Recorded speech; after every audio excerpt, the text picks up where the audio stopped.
You're watching the Lacrosse Flash. I'm Tyson Geik. Good friend Teddy Jenner joins us now, who's the voice of the Colorado Mammoth and host of the Off the Crossbar podcast.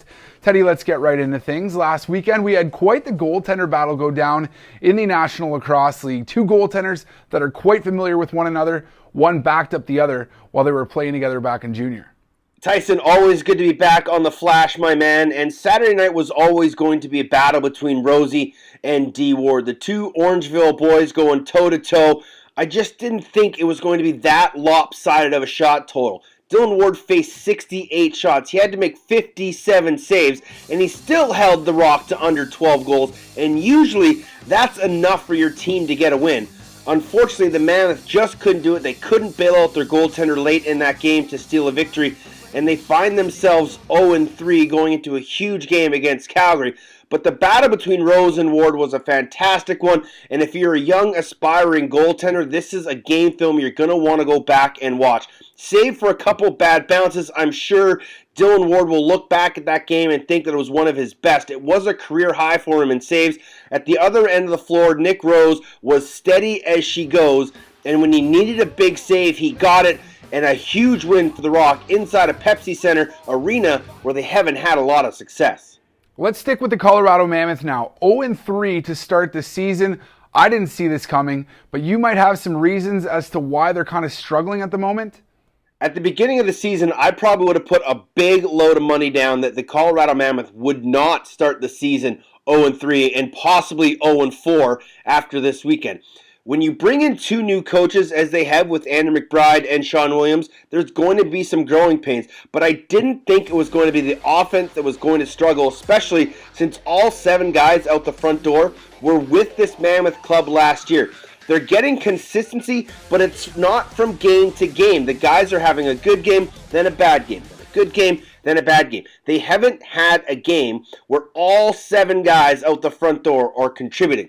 Benesh one night, Noble another, McLaughlin on the next. And if this team is going to find some cohesion and come away with a win against Calgary on Sunday, everybody out that front door is going to have to buy in.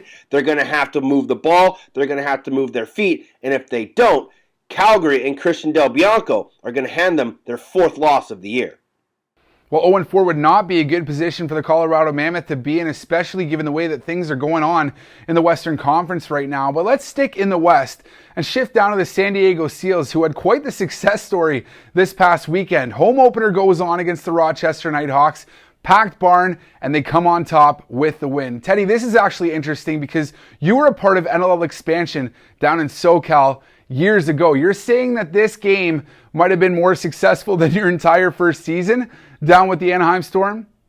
I don't think in an entire season we had more than 11,000 fans all year. So for the Seals to have over 11K in their first home game, the first time they stepped on the floor inside that arena, just goes to show the amount of work that Steve Govett and Josh Gross and their entire staff have done to get this team and this city ready for the National Lacrosse League. It just goes to show that if you build it, they will come, and a winner will bring them back. And they put up a fantastic effort against Rochester. Austin Stotts has become an instant fan favorite. He is a bona fide growing superstar in this league, and the Seals fans have somebody they can call their own, and he's just going to get better in every game he plays.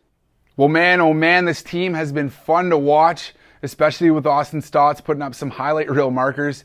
Teddy, I want to leave things with you. You have some closing remarks after what went down in Philadelphia on Saturday night. Before we go, Tyson, the events Saturday in Philadelphia were one that nobody ever saw coming. A very, very sad day for the game of lacrosse. But I just want Lyle to know, the Thompson brothers to know, the Swarm players to know, and every Native American that plays this game of lacrosse, we are with you. Braids or not, we stand beside you. We are your brothers in arms. We are your brothers in war. And together, we will take racism out of lacrosse.